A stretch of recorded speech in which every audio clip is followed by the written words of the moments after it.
Sohrab, son of the Persian hero Rustum, has joined the Tartar forces and become their champion.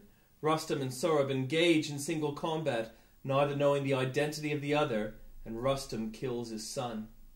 He spoke, and Sohrab kindled at his taunts, and he too drew his sword. At once they rushed together as two eagles on one prey, come rushing down together from the clouds, one from the east and one from the west. Their shields dashed with a clang together, and a din rose such as that the sinewy woodcutters make often in their forest heart at morn, of hewing axes crashing trees. Such blows Rustum and Sohrab on each other hailed, and you would say that the sun and stars took part in that unnatural conflict.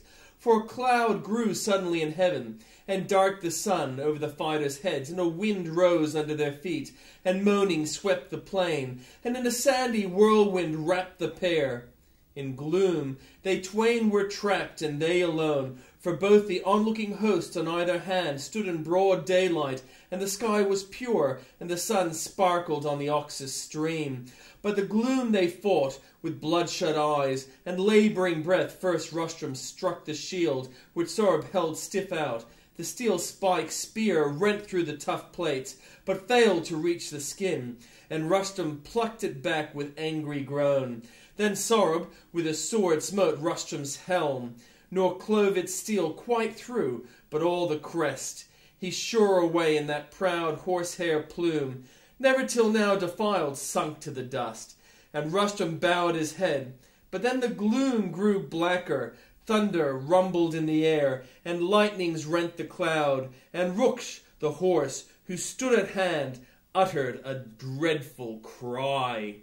No horse's cry was that, most like the roar of some pained desert lion, who all day has trailed the hunter's javelin in his side, and come at night to die upon the sand.